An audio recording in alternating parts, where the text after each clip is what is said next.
10वीं बोर्ड परीक्षा 2023 के लिए 21 मार्च 2023 को आपको जो हिंदी का पेपर है उसके लिए आपके व्याकरण के क्वेश्चन पूछे जाएंगे, जिसमें आपके संज्ञा, सर्वनाम, विशेषण, अवयव, इसके अलावा उपसर्ग, प्रत्यय, संधि, समास, इसके क्वेश्चन पूछे जाएंगे।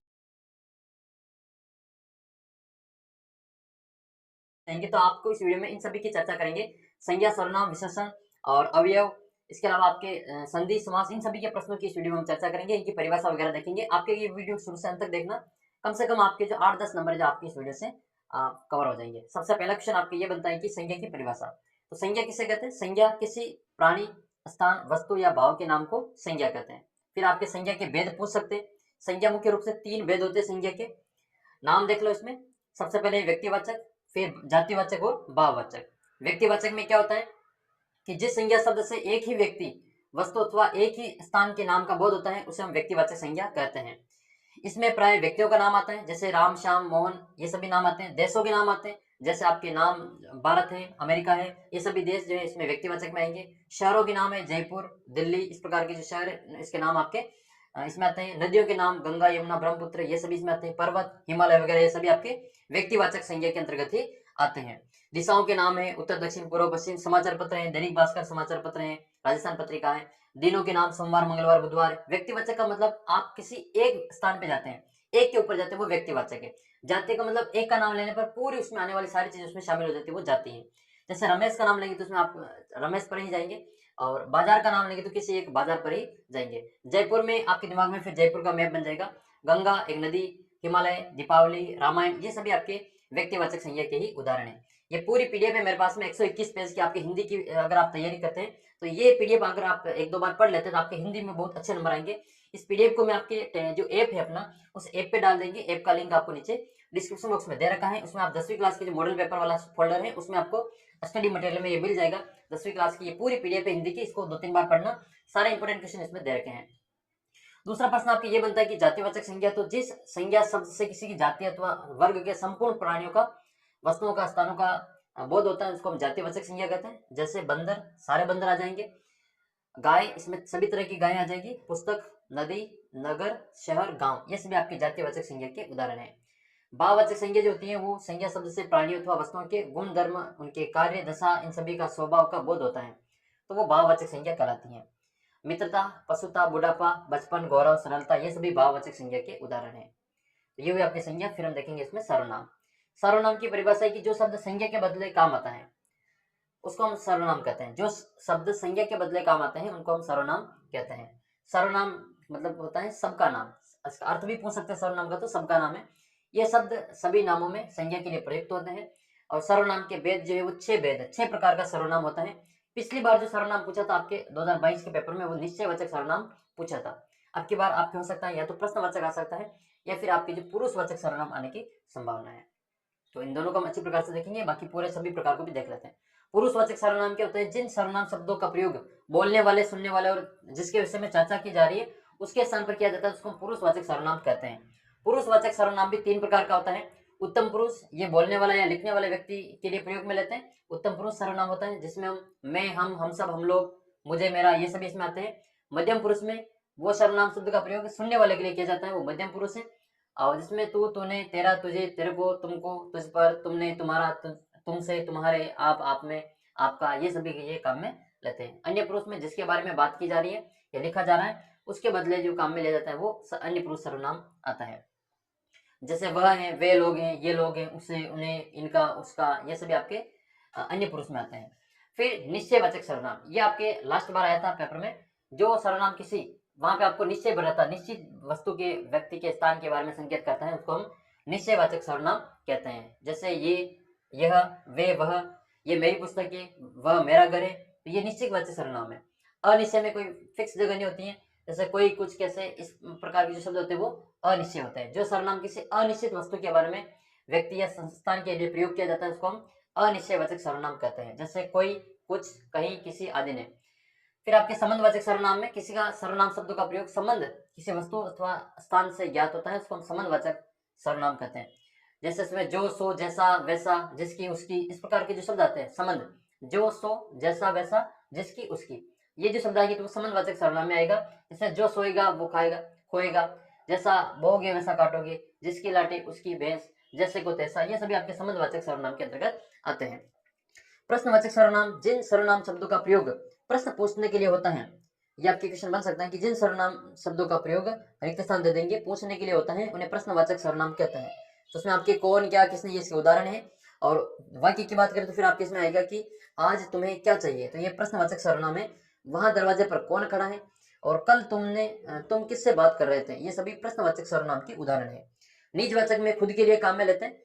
ऐसे सर्वनाम जिसका प्रयोग वक्ता या फिर लेखक खुद के लिए, स्वयं के लिए करता है, उसको हम निजवाचक सर्वनाम कहते हैं। जिसमें उदाहरण के लिए आप, अपना, स्वयं, खुद आदि इसके उदाहरण है। मैं अपनी पुस्तक पढ़ रहा हूँ, ये निजवाचक सर्वनाम है। अपना काम खुद ही कर लूंगा, ये भी निजवाचक सर्वनाम है। तो ये आपके संज्ञा और सर्वनाम कंप्लीट हुई। अब देखते हैं इसमें विशेषण। जो शब्द संज्ञा या सर्वनाम की विशेषता बताते हैं उनको हम विशेषण कहते हैं। और विशेषण मुख्य रूप से 4 भेद होते हैं। मैंने लास्ट की जो कॉपी बताई थी, जो लास्ट का जो टॉपर्स था उसकी में मैंने जो पेपर में वो तो 4 ही लिखी हुई, लेकिन उसने जो कॉपी बताई थी मैंने, बोर्ड टॉपर की कॉपी, उसने 5 लिखे हुए थे, फिर भी उसके वहाँ पे सही है। क्योंकि कई बार क्या होता है कि आपके अगर सारे क्वेश्चन सही है, कोई एक आधा नंबर का क्वेश्चन मान लो गलत होता है, तो भी जो कॉपी चेक करने वाला इतना ध्यान नहीं देता है, आपको पूरे में से पूरे नंबर दे देता है। तो उसके वो वहाँ पे जो 5 लिखा हुआ जबकि इसका उत्तर 4 है, तो भी उसके जो नंबर पूरे में से पूरे दे दिए। ऐसा जो होता है क्योंकि 1-2 नंबर वो बोर्ड जो एग्जामिनर होते हैं वो अपनी तरफ से दे देते हैं। तो विशेषण के जो भेद हैं वो 4 प्रकार के भेद होते हैं। गुणवाचक विशेषण, संख्यावाचक विशेषण, परिमाणवाचक विशेषण और संकेतवाचक विशेषण। परिभाषाएं आपको याद नहीं करनी, उसके नाम में इनका अर्थ खोजना है। गुणवाचक यानी कि वो विशेषण उसके गुण के बारे में चर्चा करेगा। गुणवाचक में क्या होता है, ऐसे शब्द जो किसी संज्ञा या सर्वनाम के गुण, दोष, रंग, रूप, आकार, स्वभाव, दशा का बोध कराते हैं, उनको गुणवाचक विशेषण कहते हैं। संख्यावाचक में क्या होगा, विशेषण जो होगा वो संख्या के रूप में होगा, और परिमाण में मात्रा के रूप में होगा, संकेत में कोई न कोई संकेत, विशेषण वो जो संकेत के रूप में होगा। जैसे गुणवाचक में अब गुण को लेंगे तो अच्छा, भला, बुरा, ये सभी आपके जो सभ्य, दानी, सुशील, ये गुणवाचक के। दोष में बुरा, असभ्य, कंजूस, चोर, झूठा आदि आते हैं। रंग वगैरह ये सभी आप इसमें देख सकते हैं। फिर हम देखेंगे इसमें संख्यावाचक विशेषण। तो ऐसे शब्द जो किसी संज्ञा या सर्वनाम की संख्या, क्रम, गणना का बोध कराते हैं उन्हें संज्ञावाचक सर्वनाम कहते हैं, विशेषण कहते हैं। ये भी 2 प्रकार के होते हैं, निश्चित और अनिश्चित। निश्चित संख्यावाचक और अनिश्चित संख्यावाचक। निश्चित में वापस वही फिक्स होती है संख्या, और अनिश्चित में उनका कोई फिक्स संख्या नहीं होती है, अनंत होते हैं। जैसे 1, दूसरा, तीसरा, चौथा, 4 गुना, 5 गुना, ये तो निश्चित है। लेकिन अनिश्चित में कई, बहुत सारे, सब, तो इसमें कोई संख्या फिक्स नहीं होती है, तो वो अनिश्चित संख्यावाचक है। परिमाणवाचक में ऐसे शब्द जो किसी वस्तु, पदार्थ और जगह की मात्रा या फिर तौल माप के बारे में बोध करवाते हैं, उनको हम परिमाणवाचक विशेषण कहते हैं। ये भी 2 प्रकार के होते हैं, निश्चित परिमाणवाचक और अनिश्चित परिमाणवाचक। निश्चित वाचक में परिमाण जैसे मापते हम लीटर में, 2 लीटर में, 2 किलो में, 3 मीटर में, तो वो निश्चित है। जैसे अनिश्चित में क्या होगा, जैसे 2 किलो शक्कर, तो वो निश्चित परिमाणवाचक सर्वनाम है, विशेषण है। और कुछ शक्कर लाइए, तो उसमें कुछ में आपका, या फिर थोड़ी शक्कर लाइए, तो वो आपके अनिश्चित परिमाणवाचक में हो जाएगा। तो ये कम ज्यादा थोड़ा बहुत आपके परिमाणवाचक, अनिश्चित परिमाणवाचक में आते हैं। संकेतवाचक में क्या होता है, जिन सर्वनाम शब्दों का प्रयोग विशेषण की तरह किया जाता है उन्हें सार्वनामिक विशेषण कहते हैं, और सार्वनामिक विशेषण के रूप में उनको जाना जाता है। पुरुषवाचक और निजवाचक सर्वनाम के अलावा अन्य सर्वनाम जब भी संज्ञा से पहले आते हैं तो उनको सार्वनामिक विशेषण कहते हैं। कि वे किसान, हम सब विद्यार्थी, यह लड़का, ये सभी आपके सार्वनामिक विशेषण है, संकेतवाचक विशेषण है। फिर आपको ये अंतर पूछ सकता है, जैसे कि पिछली बार है जो कर्मधारय और बहुब्रीहि समास में अंतर पूछा था, इस बार आपके ये भी पूछ सकता है, इसमें सर्वनाम और सार्वनामिक विशेषण में अंतर बताओ। तो जिन सर्वनाम शब्दों का प्रयोग संज्ञा के स्थान पर होता है उनको तो कहते हैं सर्वनाम, परंतु जब कोई सर्वनाम संज्ञा से पहले प्रयुक्त होकर संज्ञा की विशेषता बताते हैं उसको हम सार्वनामिक विशेषण कहते हैं। जैसे सर्वनाम में हम कहेंगे कि वह कहाँ गया, और सार्वनामिक विशेषण में होगा कि वह लड़का कहाँ गया। तो ये आपके सर्वनाम और सार्वनामिक विशेषण है। एक होता है प्रविशेषण, ये भी इंपॉर्टेंट है। प्रविशेषण वो होता है जो विशेषण की ही विशेषता बताते हैं, विशेषण की ही विशेषता बताते हैं। जैसे वह है जो लाल गुलाब, लाल गुलाब, बहुत लाल गुलाब, तो गुलाब लाल तो है लेकिन बहुत लाल गुलाब, जो बहुत है वो प्रविशेषण के रूप में जाना जाता है। लाल तो उसकी विशेषण है, लेकिन उसकी भी विशेषता बताते हैं वो बहुत ही लाल है। तो इस प्रकार से जो विशेषण से पहले शब्द आते हैं उनको प्रविशेषण कहते हैं, जो विशेषण की विशेषता बताते हैं उनको प्रविशेषण कहा जाता है। फिर विशेषण की तुलनात्मक रूप से जो अवस्था है वो 3 अवस्थाएं होती है विशेषण की, मूलावस्था, उत्तरावस्था और उत्तमावस्था। ये 3 है जो इसकी अवस्थाएं होती हैं। मूलावस्था में इसकी मूल अवस्था होती है जिसमें विशेषण द्वारा किसी व्यक्ति वस्तु की तुलना न करके सामान्य विशेषता बताई जाती है। जैसे राम सुंदर है और आम है जो मीठा है, तो इसमें कोई विशेष दूसरों से तुलना नहीं कर रहे, खुद के साथ में वो मूल अवस्था में ही है। उत्तरावस्था, उत्तरावस्था में क्या होता है कि 2 वस्तुओं या फिर 2 व्यक्तियों के बीच में अच्छे बुरे का या फिर जो उनके बीच में तुलना की जाती है। जैसे राम मोहन से सुंदर है, तो इसमें राम और मोहन दोनों की तुलना की जा रही, तो वो उत्तरावस्था में है। जबकि एक होती है उत्तमावस्था, जिसमें सर्वश्रेष्ठ बताया जाता है कि इन सब में जो सबसे अच्छा है वो ये है। तो सबसे अच्छे की बात आएगी तो उसमें हम उत्तमावस्था चाहेंगे, वो सबसे उत्तम है। बाकी उत्तरावस्था में दो की तुलना होती है और मूल अवस्था में किसी की तुलना नहीं होती है। तो दो व्यक्तियों में दो या दो से अधिक वस्तुओं की तुलना करके सबसे अच्छा या सबसे अधिक सबसे कम उसकी विशेषता बतानी हो तो फिर हम उत्तम अवस्था काम में लेते हैं। जैसे कुछ शब्द है इसमें विशेषण की तुलना में। एक तो है आपका जैसे श्रेष्ठ है, तो मूल अवस्था में श्रेष्ठ होगा, फिर उत्तर अवस्था में श्रेष्ठतर होगा, फिर श्रेष्ठतम होगा। योग्य, योग्यतर, तम, तो उत्तर में उत्तर आएगा और उत्तम में तम आएगा। तो ये आप विशेष तौर पे ध्यान रखें। तर और तम नहीं आ रहा तो वो मूल अवस्था में है। जैसे तर आ रहा है किसी के लास्ट में पीछे तो वो उत्तरावस्था में, और तम आ रहा है किसी के लास्ट में तो वो उत्तमावस्था में विशेषण है। फिर है क्रिया। लास्ट बार भी क्रिया की परिभाषा पूछी, और एक आपकी जो क्रिया के आधार पर वो कर्म के आधार पर क्रिया के बारे में पूछा गया था। तो क्रिया की परिभाषा क्या है? जिस शब्द से किसी काम का होना या करना पाया जाता है उसको हम क्रिया कहते हैं। क्रिया मूल रूप क्रिया की जो मूल रूप होता है उसको हम धातु कहते हैं। जैसे हम संस्कृत में पढ़ते हैं पढ़ धातु लट लकार, वो क्रिया ही होती है, वो मूल रूप से धातु होते हैं, वो क्रिया होती है। जैसे पढ़ लिख उठ बैठ सो आदि क्रिया के मूल रूप है, इनको हम धातु कहते हैं। धातु में अगर हम ना जोड़ देंगे, क्रिया की पहचान ये है कि उसके पीछे ना आता है। जैसे खाना पीना उठना दौड़ना कूदना, ये सभी जिसके पीछे ना आता है वो सभी आपकी क्रिया के अंतर्गत आते हैं। तो सामान्य रूप में जो पढ़ना लिखना खाना उठना बैठना सोना ये सभी क्रिया के उदाहरण है। फिर क्रिया के भेद, यहाँ से क्वेश्चन बना था लास्ट बार कि आपके जो कर्म के आधार पर क्रिया बतानी थी। तो कर्म के आधार पर क्रिया दो प्रकार की होती है, अकर्मक क्रिया और सकर्मक क्रिया। अकर्मक क्रिया में नाम से पता चल रहा है जिस क्रिया का फल केवल कर्ता पर पड़ता है उसको हम, कर्म की संभावना वहां पे नहीं होती, उसको हम अकर्मक क्रिया कहते हैं। जैसे रिया हंस रही है, सदा दौड़ रही है, निकिता सो रही है, तो हंसना दौड़ना सोना ये सभी आपकी जो अकर्मक क्रिया के अंतर्गत आती है। तो अकर्मक क्रिया कौन कौन सी है? एक तो दौड़ना, डरना, सोना, रोना, हंसना, जागना और उछलना, ये आपकी अकर्मक क्रिया है। एक इन दोनों की पहचान की छोटी सी ट्रिक है, आप क्वेश्चन करके देखना। अगर आपको कुछ आंसर मिले उसमें, जैसे रिया हंस रही, तो उसमें एक तो क्या क्या का उत्तर मिल जाए तो वो आपको सकर्मक क्रिया है, और क्या का उत्तर नहीं मिले तो वो आपके अकर्मक क्रिया है। जैसे इसका उदाहरण लेके देखेंगे अभी। पहले हम सकर्मक क्रिया को देख लेते हैं। जिस क्रिया का फल कर्म पर पड़ता है उसे सकर्मक क्रिया कहते हैं। जैसे पूनम पुस्तक पढ़ रही है, तो आप उसमें क्वेश्चन बना सकते हैं कि पूनम क्या पढ़ रही है, तो वो ये आपके सकर्मक क्रिया है।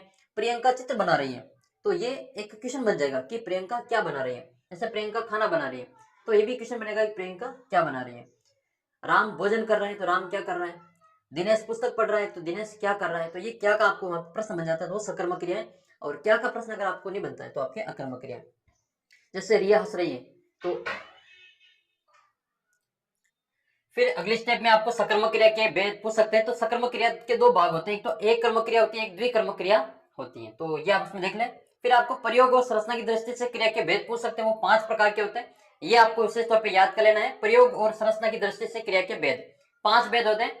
इसमें आपके संयुक्त क्रिया के नाम देख लेना है। नाम धातु क्रिया है, और इसके साथ में प्रेरणार्थक क्रिया और पूर्वकालिक क्रिया है, कृदंत क्रिया है। ये 5 प्रकार की क्रिया है। और ये कृदंत क्रिया का जो लास्ट बार है जो प्रश्न पूछा गया था कि क्रिया शब्दों के अंत में प्रत्यय के योग से बनी क्रिया को कृदंत क्रिया कहते हैं। ये परिभाषा लास्ट ईयर जो पूछी गई थी, तो आपको 5 प्रकार की जो क्रिया है इनकी परिभाषा याद कर लेनी है। फिर आपके काल के अनुसार क्रिया पूछ सकते हैं। तो काल के अनुसार क्रिया 3 प्रकार की होती है, भूतकालिक, वर्तमानकालिक और भविष्यकालिक। फिर अगले स्टेप में आपको अवयव के बारे में पूछा जा सकता है। और लास्ट ईयर भी आपके जो ये पूछा था कि ऐसे शब्द जिनका रूप लिंग वचन काल पुरुष कारक के अनुसार नहीं बदलता है उन्हें कहा जाता है अवयव या फिर अविकारी शब्द कहा जाता है। तो ये जो लास्ट बार पूछा था ये परिभाषा, तो आपको संज्ञा सर्वनाम विशेषण और इसके अलावा अवयव उपसर्ग प्रत्यय संधि समास इनकी परिभाषा और इनके भेद विशेष तौर पर आप याद कर लेना। 7-8 नंबर आपके वैसे ही आ जाएंगे। तो ये आपको इसमें परिभाषा देख लेनी इसकी। अवयव के आपको भेद पूछ सकते हैं। तो अवयव के आपके 5 भेद होते हैं। जैसे क्रिया विशेषण है, संबंध बोधक है, समुच्चय बोधक है, विस्मयादि बोधक और निपात है। तो ये आपके जो 5 प्रकार के अवयव होते हैं। क्रिया विशेषण ऐसे अवयव जो क्रिया की विशेषता बताते हैं उनको हम क्रिया विशेषण कहते हैं। ये भी परिभाषा बन सकती है। ऐसे अवयव जो क्रिया की विशेषता बताते हैं क्रिया विशेषण कहते हैं। आपको ये रिक्त स्थान में पूछ सकते हैं ऐसे अवयव शब्द जो की विशेषता बताते हैं उन्हें क्रिया विशेषण कहते हैं। यहाँ पे क्रिया बनना है। जैसे कछुआ धीरे धीरे चल रहा है, तो इसके चलने की विशेषता है कि वो धीरे धीरे चल रहा है। मंदिर के पास मेरा घर है, रोहित सुबह से पढ़ रहा है, और खुशबू ने बहुत मेहनत की है। तो इसमें आपकी जो ये ब्लैक वाली जो शब्द दे रखे हैं आपके क्रिया विशेषण है। धीरे धीरे, पास, सुबह और बहुत, ये आपके किसी रीति, स्थान, समय, मात्रा की जानकारी देते हैं, तो इसको हम क्रिया विशेषण कहते हैं। और क्रिया विशेषण भी फिर आपके 4 प्रकार के होते हैं। तो आपको यहाँ तक याद कर लेना है, क्रिया विशेषण 4 प्रकार के होते हैं। एक बार इस पीडीएफ को आप जरूर पूरा पढ़ना, 121 पेज की पीडीएफ है। आप बाकी कुछ मत पढ़ना, लेकिन एक बार इस पीडीएफ को पढ़ लोगे तो आपके जो कई सारे जो प्रश्न है जो आपके अच्छे प्रकार से तैयार हो जाएंगे। आपके सब्जेक्ट के क्वेश्चन भी इसी प्रकार से मैं वीडियो अपलोड करूंगा, वो भी आप देख लेना विज्ञापन का। इसके अलावा मैं कवि परिचय और आपके जो लेखक परिचय है उनका भी एक वीडियो अपलोड करूंगा, वो भी आप जरूर देखना। पीडीएफ आप अपने ऐप से डाउनलोड करके पढ़ सकते हैं, बिल्कुल फ्री है वहां पे। अपने दोस्तों को भी वीडियो शेयर करना। अगला प्रश्न आपके ये है, आपके ये अवयव से संबंधित ही सारी चीजें, ठीक है, समुच्चय बोधक अवयव के नाम। तो अब तक के वीडियो में हमने संज्ञा, सर्वनाम, विशेषण और अवयव और ये वाले देख लिए। अब हम इसमें देखेंगे आपके संधि। संधि क्या होती है, संधि के बारे में देख लेते हैं। संधि की उत्पत्ति जो हुई है सम प्लस दी के योग से बनी है, यानी कि इसका आपको अर्थ बताना है। सम का मतलब पूर्णतः, दी का मतलब धारण करने वाला, इसका शाब्दिक अर्थ होता है योग अथवा मेल। संधि का मतलब क्या होता है, योग अथवा मेल। तो परिभाषा जो हो जाएगी इसकी ये है आपके सामने कि संधि दो ध्वनियों अथवा दो वर्णों के मेल से उत्पन्न विकार या परिवर्तन को संधि कहते हैं। जैसे देवेंद्र की जो संधि विच्छेद है वो, या फिर दो शब्द है देव और इंद्र, इसका संधि क्या होगा, देवेंद्र होगा। अ और ई मिलके ए बन रहा है, तो ये आपके संधि है। संधि विच्छेद, तो संधि युक्त शब्दों को मूल रूप से अलग लिखना संधि विच्छेद कहलाता है। जैसे आपके सामने दे रखा है जगत, जगदीश है, तो इसका संधि विच्छेद क्या होगा, जगत प्लस ईश हो जाएगा। कुछ शब्द है उनके आपकी संधि विच्छेद डायरेक्ट आपको याद कर लेना है, जैसे स्वागत का है और नयन का है, विद्यालय का है। इन सभी का आपको अच्छे प्रकार से कुछ उदाहरण ऐसे हैं जो बार बार पूछे जाते हैं, उनको आप याद कर लेना। जैसे आपकी संधि के भेद पूछ लेंगे तो संधि के भेद होते हैं, वो 3 भेद होते हैं, स्वर संधि, व्यंजन संधि और विसर्ग संधि। वापस जो स्वर संधि है उसके परिभाषा आपसे पूछी जा सकती है। लास्ट बार जो पूछा था पेपर में, वो स्वर संधि का नाम यानी कि उसकी परिभाषा और उसके भेद पूछे थे। तो स्वर संधि की परिभाषा क्या हो जाएगी, दो स्वरों के मेल से ध्वनि में विकार या परिवर्तन होता है, उसको स्वर संधि कहते हैं। और ऐसे इसके 5 भेद होते हैं। दीर्घ संधि, दो स्वरों से जो मेल होता है उसको दीर्घ संधि कहते हैं। जैसे भोजनालय का हो जाएगा भोजन प्लस आलय, विद्यार्थी का विद्यार्थी प्लस विद्या प्लस अर्थी हो जाएगा। इसी प्रकार से ये सभी आपके स्वर संधि के उदाहरण हैं। फिर आपकी गुण संधि है। गुण संधि में आपके ये अ आ मिलकर और ई मिलकर, अ आ प्लस ई मिलकर ए बनाते हैं। जैसे नरेश की संधि छेद आपको याद करनी है, इसमें महेश की याद करनी है, महेंद्र की याद करनी है, महोत्सव, ये कुछ उदाहरण आपको इसमें से देख लेने हैं। वर्धी संधि की विशेषता क्या है कि उसके ऊपर 2 मात्राएं होती हैं, आई की और औ की मात्रा होती है। जैसे सदैव, एक तो आपको ये याद कर लेना है सदैव, एक आपको तथैव याद कर लेना है, तथा प्लस अयव तथैव। एक आपको इसमें वनौषध याद करना है, वन प्लस औषध, और एक आपको महौषध याद कर लेना है, महा प्लस औषध। परीक्षा में आपके यण संधि के उदाहरण भी पूछे जाते हैं, तो इसको भी आप देख लेना, ठीक है। यण संधि में आपके य व र आता है, य व र। जैसे उदाहरण के लिए आपके एक तो ये प्रश्न पूछा जाता है बार बार, जैसे अत्याचार का क्या हो जाएगा, अति प्लस आचार हो जाएगा, और प्रत्युपकार का हो जाएगा प्रति प्लस उपकार, प्रत्युष का हो जाएगा प्रति प्लस उष। एक स्वच्छ का और स्वागत का, ये भी आप देख लें, इसमें जो स्वच्छ होता है वो सु प्लस अच होता है, और स्वागत का हो जाएगा सु प्लस आगत। ये यण संधि के आपके उदाहरण हैं। फिर आपके अयादी संधि में आपको कुछ शब्द ऐसे हैं जिनकी संधि से याद कर लेनी है। जैसे एक तो नयन की, एक चयन की। नयन और चयन दोनों एक ही है, ने प्लस अन नयन, चय प्लस अन चयन। एक आपके नाविक की, या फिर आपके नायिका, इन दोनों की एक ही चीज है। नाविक तो नौ प्लस एक हो जाएगा, नायिक गायिका तो गौ प्लस एक हो जाएगा, इक्का हो जाएगा। भवन का भो प्लस अन हो जाएगा, और गवेश का हो जाएगा गो प्लस इस। तो ये कुछ उदाहरण ऐसे जो आपको याद कर लेने, जैसे पावक है, नाविक है, भावुक है, ये वाले। फिर आपके व्यंजन संधि का प्रकार परिभाषा पूछ सकते हैं। तो किसी व्यंजन का दूसरे व्यंजन स्वर के साथ मेल होने पर ध्वनि में जो विकार उत्पन्न होता है उसको व्यंजन संधि कहते हैं।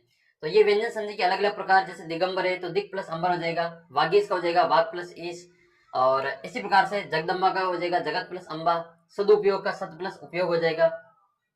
ये कुछ उदाहरण है आपके व्यंजन संधि के। तो व्यंजन संधि बहुत बड़ी है, केवल आप इसका जो कुछ उदाहरण वो देख लेना।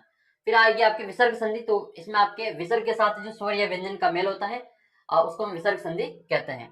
तो ये विसर्ग से पहले अ होने पर आपके ओ हो जाता है। जैसे यशा अभिलाषा, तो यशो प्लस अभिलाषा हो जाएगा, मनोविराम का हो जाएगा मन प्लस विराम। तो ये कुछ आपके है उदाहरण, इसको आप देख लेना, विशेष तौर पर बार बार पूछे जाते हैं। फिर आपके समास के बारे में है। तो समास में क्या होता है कि समास की एक तो उत्पत्ति, शब्द की उत्पत्ति सम प्लस आज से हुई है, जिसमें सम का अर्थ होता है पूर्णतः और आज का मतलब होता है निकट आना। तो समास का मतलब होता है संक्षिप्त करना या छोटा करना। परिभाषा क्या हो जाएगी समास की? समास की परिभाषा ये है कि दो या दो से अधिक शब्दों के मेल, उसमें वर्ण थे, अक्षर थे, इसमें आपके शब्द आएंगे। समास में शब्द आते हैं और संधि में अक्षर आते हैं। तो दो या दो से अधिक शब्दों के मेल या संयोग को समास कहते हैं। इस मेल में विभक्ति चिन्हों का लोप हो जाता है। जैसे जल में मग्न, तो इसका हो जाएगा आपके जल मग्न। दाल और रोटी का क्या हो जाएगा? दाल रोटी। अब आपके इसमें कुछ शब्द ऐसे जिसका आपको नाम याद कर लेना है, समस्त पद या फिर सामासिक पद। तो दो या दो से अधिक पदों के मेल से बना एक पद सामासिक पद कहलाता है। समस्त पद जो होते हैं वो दो पद होते हैं, एक आपके पूर्व पद होता है, एक आपके उत्तर पद होता है। पहले वाले पद को पूर्व पद कहते हैं और बाद वाले पद को उत्तर पद कहा जाता है। समास विग्रह, समस्त पद को विभाजित करके पदों को अलग अलग करके क्रिया या फिर रीति समास विग्रह कहलाता है। जैसे गंगा जल में ये समस्त पद है, तो पूर्व पद इसमें गंगा हो जाएगा, उत्तर पद इसमें जल हो जाएगा। तो समास विग्रह क्या करेंगे? गंगा का जल, गंगा जल का मतलब क्या हुआ? गंगा का जल। सिर दर्द का सिर और दर्द, तो सिर में दर्द। सीताराम का सीताराम, सीता और राम। नवरत्न का नवरत्न, नवरत्नों का समूह। ये आपके समास के कुछ भेद है, उनका आपको नाम याद कर लेना है। हिंदी में समास के 6 भेद है: अविभाव समास, तत्पुरुष समास और कर्मधारय समास, द्विगु समास, द्वंद्व समास और बहुव्रीहि समास। इसमें कौन सा पद किसमें प्रधान होता है वो देख लेना है। अविभाव समास में पहला पद प्रधान होता है, तत्पुरुष समास में दूसरा पद प्रधान होता है और कर्मधारय समास जो होता है उसमें दूसरा पद प्रधान होता है, विशेषण और विशेष्य होता है, उपमेय उपमान होता है। लास्ट बार जो पेपर हुआ था 2022 में, इसमें एक तो ये वाला कर्मधारय पूछा था और एक आपके इसमें बहुव्रीहि समास के बीच में अंतर पूछा था। तो द्विगु समास जो होता है उसमें पहला पद संख्यावाची होता है, संख्या लिखी हुई होती है इसमें, और द्वंद्व में आपको दोनों पद प्रदान होते हैं और मिलता है इनके बीच में। बहुव्रीहि समास में कोई तीसरा ही पद इसमें प्रदान होता है। जैसे अविभाव समास के बारे में बात करें तो पहला पद इसमें अवयव होता है, वो अविभाव समास कहलाता है। अविभाव का मतलब जिसका पहला पद अवयव होता है उसको हम अविभाव समास कहते हैं। अवयव पद में क्या होता है? उसका लिंग रूप वचन काल के अनुसार जो नहीं बदलता है, पहला पद इसमें प्रदान होता है। जैसे आजीवन तो जीवन भर, आमरण तो मरण तक। इसके अलावा प्रतिदिन, आ प्रति बर, बेखबर, यथा यथाशक्ति, घर घर, रातों रात, आजन्म, ये सभी आपके अविभाव समास के उदाहरण है। फिर आपके आएगा तत्पुरुष समास, तो तत्पुरुष समास में वापस विभक्तियों के रूप में जो जानी जाती है, इसका पहला पद में विभक्ति का लोप हो जाता है और दूसरे पद में प्रधानता होती है, उसको हम तत्पुरुष समास कहते हैं। तो विभक्ति के जो कारक है उसके आधार पर ये अपने 6 प्रकार के तत्पुरुष के भेद होते हैं। कर्म तत्पुरुष होता है, कारण तत्पुरुष होता है, इसके अलावा संप्रदान तत्पुरुष है, अपादान तत्पुरुष है, संबंध तत्पुरुष है, अधिकरण तत्पुरुष है और कर्मधारय। फिर आपके जो समास आ जाएगा दूसरा कर्मधारय। तो ये आपके जो तत्पुरुष समास के भेद हैं। फिर आप क्या था इसमें कर्मधारय समास, तो जिस समास में दोनों पदों के बीच में विशेषण और विशेष उपमान और उपमेय का संबंध होता है उसको हम कर्मधारय समास कहते हैं। जैसे महापुरुष है तो महान है जो पुरुष, पीताम्बर तो पीला है जिसका अंबर, जो अंबर, प्राणी प्रिय प्रिय है जो प्राणों को, मंद बुद्धि मंद है जिसकी बुद्धि। ये तो आपके विशेषण और विशेष हो जाएगा। उपमेय उपमान, कमल नयन, कमल के समान नयन, विद्याधन विद्या रूपी धन और भव सागर भव रूपी सागर। द्विगु समास में आपके पहला पद संख्यावाची होगा, दूसरा पद प्रधान होगा। जैसे त्रिभुज, तीन भुजाओं का समूह त्रिभुज द्विगु समास है। नवरत्न, नवरत्न का समूह हो जाएगा। त्रिमूर्ति, शताब्दी, पंचरात्रि, सप्तऋषि, ये सभी आपके द्विगु समास के उदाहरण हैं। अगर संख्यावाची शब्द में कोई तीसरा अर्थ निकलता है, जैसे दशानन, तो दशानन का नाम लेते हैं आपके दिमाग में रावण का फोटो आएगा, तो इसमें आपके बहुव्रीहि समास का उदाहरण है। चतुर्भुज, भगवान विष्णु के रूप में जाना जाता है चतुर्भुज, तो ये आपके विष्णु जी के रूप में चतुर्भुज को जाना जाता है। तो ये अन्य पद निकल रहा है तो वो आपके बहुव्रीहि समास के अंतर्गत आएंगे। द्वंद्व समास जो होता है वो आपके और आता है बीच में, जैसे रात दिन का रात और दिन, सीताराम का सीता और राम, दाल रोटी का दाल और रोटी, दाल बाटी का दाल और बाटी, माता पिता का माता और पिता, लाभ हानि का, या फिर इसके बीच में यह आएगा लाभ या हानि, जीवन या मरण, दोनों में से कोई एक। फिर आप क्या था है बहुव्रीहि समास जिसमें दोनों ही पद प्रधान नहीं होके कोई तीसरा ही अर्थ इसमें प्रधान अर्थ जो होता है वो तीसरा पद ग्रहण करता है, उनको बहुव्रीहि समास कहते हैं। अन्य पद की इसमें प्रधानता होती है। जैसे घनश्याम, गण जैसा श्याम अर्थात भगवान कृष्ण को घनश्याम कहते हैं। गजानन, गज के समान इनका आनंद, आनंद का मतलब होता है मुख, हाथी के जैसा जिनके मुख है वो आपके गणेश जी। हंसवाहिनी, हंस है वाहन जिसका माता सरस्वती। महावीर, महान है जो वीर अर्थात महावीर बजरंगी तो हनुमान जी है ये तो। और तिरंगा, 3 रंगों वाला भारतीय ध्वज है। नीलकंठ, नीला है कंठ जिसका अर्थात भगवान शिव। और शाखा मृग, शाखा पर चलने वाला मृग अर्थात बंदर होता है। लंबोदर, लंबा है उदर जिसका, यानी कि पेट जिसका लंबा है वो आपके गणेश जी। ये आपके तीसरा अर्थ निकाल रहे, ये आपके इसके कर्म बहुव्रीहि समास के उदाहरण है। लास्ट बार आपके कर्मधारय समास और इसमें अंतर पूछा गया था, बहुव्रीहि समास में अंतर पूछा था, तो ये इसका अंतर देख लेना आप। इसमें कर्मधारय समास में दोनों पद विशेषण और विशेष उपमान और उपमेय का संबंध होता है, जबकि बहुव्रीहि समास में दोनों पदों का अर्थ प्रधान न होकर कोई तीसरा अन्य अर्थ इसमें प्रधान होता है। मृग नयनी, मृग के समान नयन वाले, ये कर्मधारय समास है। नीलकंठ, नीलाय कंठ जिसका अर्थात भगवान शिव, ये बहुब्रीहि समास है। ये तो लास्ट ईयर आ गया था। अब की बार आपकी ये आ सकता है बहुब्रीहि समास और द्विगु समास में अंतर। तो द्विगु समास में पहला पद संख्यावाची होता है, जैसे नवरात्रि है, त्रिभुज है, ये सभी आपके द्विगु समास है। समस्त पद का समूह का बोध कराता है, जबकि बहुब्रीहि समास में पहला पद संख्यावाची होने के साथ ही वह समस्त पद का बोध न कराकर कोई तीसरा अर्थ देता है। जैसे चौराहा है, चार राहों का समूह, ये द्विगु है। चतुर्भुज, चार भुजाओं है जिसके भगवान विष्णु, तो ये दोनों आपके उदाहरण है, ये देख लेना। फिर आपके संधि और समास में भी अंतर आ सकता है, पूछ सकते हैं। तो संधि में दो वर्णों का मेल होता है, उसको हम संधि कहते हैं, और समास में दो शब्दों का योग होता है। तो इसका मतलब क्या होता है, संधि में दो वर्ण होते हैं और समास में दो शब्द होते हैं। दो शब्दों के मेल को हम समास कहते हैं और इसका उद्देश्य संक्षिप्तीकरण करना होता है। जैसे लंबा प्लस उदर, ये लंबोदर संधि है। लंबा है उदर जिसका, ये आपके समास हो जाएगा। इस प्रकार से आप इसमें बहुत ही शानदार पीडीएफ है, एक बार देखना आप, तो बहुत ही अच्छे नंबर आप वहां पे ला पाएंगे। एक बार हम इसका जो उपसर्ग और प्रत्यय वाला टॉपिक है वो भी हम इसमें देख लेते हैं, फिर इस वीडियो को हम यहीं पे एंड करते हैं। और नए वीडियो में आपको इसी प्रकार का और इंपोर्टेंट क्वेश्चन, जैसे आपके विज्ञापन है, आपके कोई प्रार्थना पत्र है, लेटर है, और आपके जो बाकी के जो जीवन परिचय वगैरह है, वो इंपोर्टेंट क्वेश्चन आपको इसमें बता देंगे। तो अगले वीडियो के लिए आप चैनल को सब्सक्राइब कर लेना, और पीडीएफ आपको हमारे ऐप पे मिल जाएगी। 2-4 बार, अभी आपके जो 21 तारीख को पेपर है, तो 4-5 बार इस पीडीएफ को आप पढ़ लेना। तो आपके जो, और बहुत ही शानदार तरीके से लिखी गई है, ये शेखावटी मिशन 100 की जो है उनकी टीम के द्वारा लिखी गई, तो आप इसको एक बार जरूर देखना।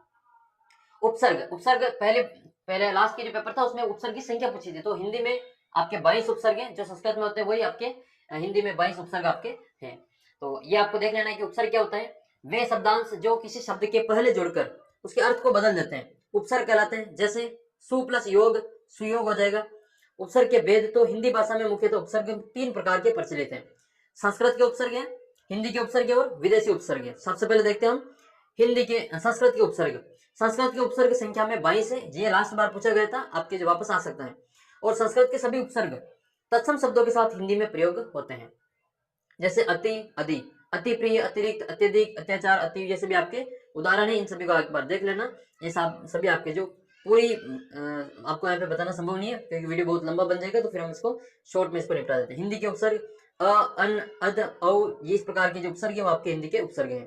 तो ये आप देख लेना। विदेशी उपसर्ग में अल, ना, जैसे अलविदा, अलबेला, अलमस्त, अलगाव। जैसे ना है तो नालायक, नापसंद, नापाक, नाराज, नाबालिग, ये सभी आपके उपसर्ग ही हैं। जो उसके पहले लगते हैं वो उपसर्ग हैं, बाद में लगेंगे वो प्रत्यय हो जाएगा। ये आपके उपसर्ग हैं।